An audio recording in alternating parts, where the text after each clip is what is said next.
Good morning, everybody. We have a very exciting day today. We've got a lovely chap called Mr. Squires. Alright. You say Mr. Ash. This is his beautiful, super retro GZ20. In all fairness, it's probably the first one I've ever seen in the UK, especially looking like this. What year is it, Ash? 1987. 1987, so as old as me. Hey! Still looking pretty fresh. I'm taking it you haven't let John drive it and you haven't done many drifts. No. One of the really cool things about it is obviously a lot of the cars in the UK run sort of super large wheels, but this is still on 15s. 15. Speedstar Mark 1s. And what's the specs on them? Deep. Bumper is, you were saying, high road? Yeah, high road. It's quite sort of detailed as front bumpers go, isn't it? The original bumper is still underneath. Ah, right. So that's like a sort of like a half cut. Yeah, it's like a valance. Over the top. Yeah, cool, man. The same thing with the side skirts? Same thing with side skirts. They're high road. There was the original ones underneath, but the paint shop said it was better fitted. Just to get rid of those and put the new ones on, so yeah. It's still white. And then stock rear bumper? Yeah, stock rear bumper. And it's just got these added like little. Oh yeah, on the side, like little sort of canards or whatever you call them. Yeah, nice, man. It's really nice. We don't sort of get a huge amount of classic sort of retro Japanese cars on the channel, so yeah, it's quite refreshing to have one. I'm going to show you inside because it's extremely JDM. Have a quick look inside. We've still got the original velour interior. Yes. Nom nom. So pretty. Yeah, I quite like it. Super comfy. It's very God. What is going on in the back here, man? It's like your nan's curtains. I like it. But it's a bit different, man. I must admit, I think it's pretty cool in here. Just quick look around the front. You've got these are like the things off the Tokyo subways. Yes. Yeah, like sort of train handles for your passengers to hold on just in case you're doing some duggets. We've got a nice little Momo steering wheel. It's old school sort of double din. JDM head unit. I think no touchscreen and talks Japanese, yeah. I think no JDM car's complete without some sort of wacky double din head unit. The other thing I've just noticed is it's got the digital display like the newer Soarers. Yes. Whereas it's up here. And this is like a mirror, like deep space mirror, and you can actually see it all up cool, there. Man. What's it like with speed bumps? One of the drawbacks of having a super cool, super low looking car like this is they can be a bit of a pain in the arse sometimes to drive, but I guess you sort of check your routes and make sure you're not going anywhere too sort of off-road. Yeah, try not to go anywhere with major potholes or speed bumps, yeah, but if I'll carry it, get over it. Yeah. Horsepower wise, these from factory you said they were about 200 horsepower? I've been told 210, 211. And then you think this is running about sort of between 230, 250. Around that sort of figures, told. Yeah. How's the power delivery? You find it's quite nippy? It's nice. It's nice now the turbos work. Yeah, nice. Let's have a quick look under the engine bay, man. So this is a 1G GTE, so it's correct, a 2 litre twin turbo, straight six, essentially the predecessor of the 1J, yes, which we all love. Stock front mounted intercooler. Yeah. Was it always in this position, or has it been relocated? I'm guessing so. It's always been there. Yeah, nice little cheeky strut brace. I think it's a Cusco one. Yeah, it looks like the same sort of Cusco. Yeah. They also have that anodised blue. What about suspension? Because obviously it sits super low. Is it fully adjustable coilovers? Yeah, fully adjustable tine. Oh, the tines, nice, yeah, man. Tine. Cool. Any sort of suspension arms underneath, or pretty much stock? I'm pretty sure it's just basic. Basic. It's just like the coilovers. Yeah. That were on when they came over. Just when it come over, it wasn't the height I wanted it. Yeah. Slammed it. And it is super low. I don't know if you can quite sort of appreciate it, but yeah, running 15-inch wheels, it is on the floor. God, yeah, it sounds just like a 1J, man. It's very similar. Yeah. Couple of little revs.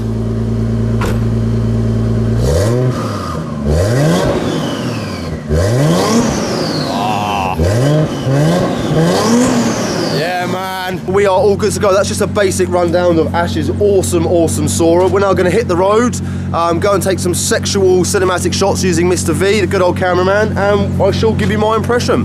Peace. Alright, we are all good to go. We've got the mic set up.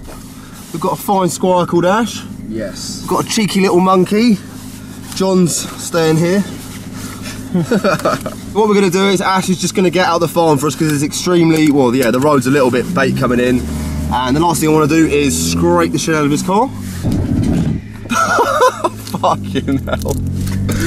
So did you import the car originally from Japan? Well, I was looking for an S14A, and I was God, that was God, you went from one extreme to the other, didn't you? But it was on the S14A bit. It come up, and I was like, "That's so cool! It's so JDM. I want it." I suppose once you sit. God. Safe. You were saying earlier they actually made a sort of limited run of 500 Tom's edition ones, and they're obviously super rare and they're probably very expensive as well. Yes. I take it. Yeah. What's the mileage on it? Well, 127,000 kilometres. That's fast. That's like 80,000 miles. Something like that. Yeah, it come over on 82,000. So in like this year and 4 months, you've done a lot of miles. Getting it about a bit. When you drive it, do you find it must be head turning? You must get a lot of people just thinking, A, what is it? B, a lot of people loving it. Yeah, good bird turn. You get the ladies. Even the old ladies. God, surprisingly quick. Oh, that's not bad, man. It's nice. Yeah, for 250 horsepower, it's faster than I thought. Yeah, the way Ash has had this painted, it actually looks different in different lights. Obviously on a grey sort of day like today, it looks like quite a sort of dark sort of blacky purple. On a nice sunny day, it really sort of shines and looks like a pops. Pops, that's a very good expression. It pops out with a nice fresh purple, which is cool. Oh, she does go, man. For an old girl.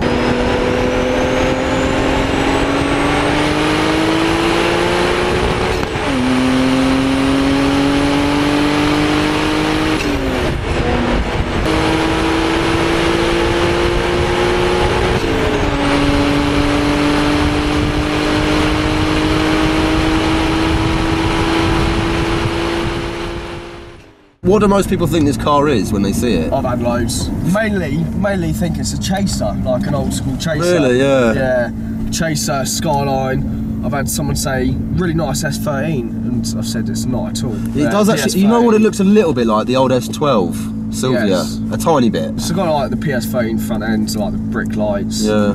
But it's cool, man. It's very striking to look at, and you think, well, if this was made in 1987, well, you know, it's quite a very modern design for back then. I really like that sort of old school boxy Japanese feel. Old school cars. Man. Yeah, me too, man.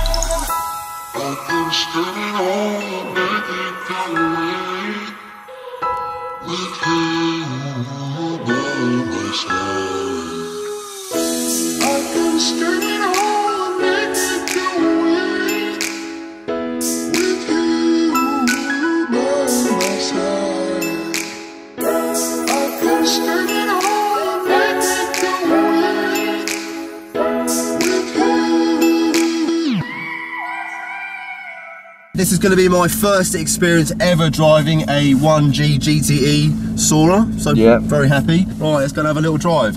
Can't go too mad because, like we said, the car is super low and super rare, so we're just going to take it easy and go for a nice little drive. Clutch feels really light. Is it stock clutch? I'm guessing so. Yeah. I don't really know much about it, to be fair. It's the thing with this car. It's a pleasure to my eyes. It's a bit of an unknown, isn't it? Yeah. It's all about the looks, really. Just go slow on this speed bump. God, man, we got speed bumps. Oh, don't do this to me, Ash. Try to just go real slow, yeah? Yeah.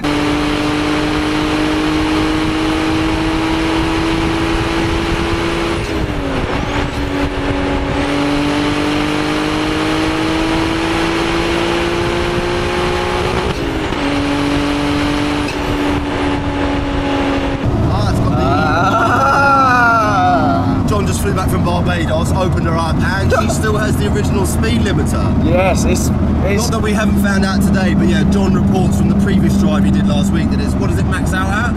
180 kilometres an hour, which is 112 miles an hour. All Jap cars are, because that's their limit. So yeah, a little interesting fact, a lot of all Japanese cars came with a speed limiter, even an R32 GTR that could potentially do 170 miles an hour, they were all limited to 112.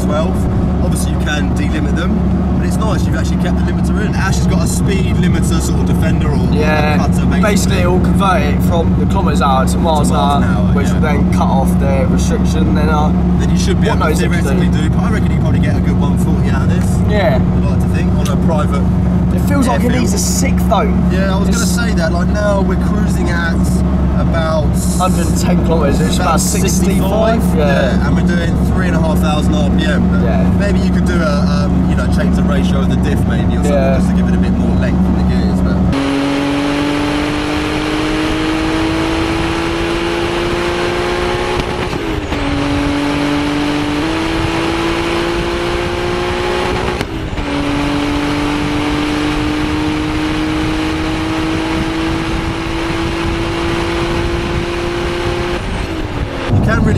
others? I mean, I know they're only little sort of CT12s, they're only tiny snails, but you can hear a lot of small. Obviously, you've got an Apex and the induction kit, which does help, you know, compared to a stock airbox. But yeah, surprising how much small you can hear in it. Future plans, obviously, you're thinking about slightly bigger wheels. Would you ever sell this car, or do you think it's one of those cars you're really going to hold on to? Yes and no, because I've got more plans, but I do want something else, something old school, again, Jap, because I'm just in love with the old Japs now. You're open to option, but yeah, ideally you want to. I want to keep it.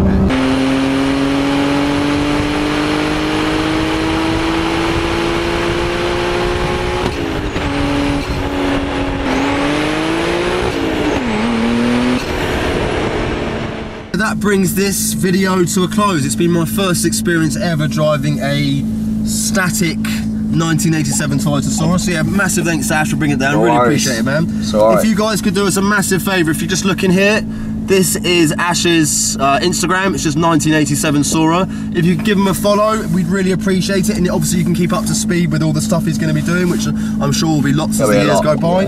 Yeah, I hope you guys enjoyed this video. Make sure you give us a like, put any comments in the comment section, and yeah, see you soon. Peace.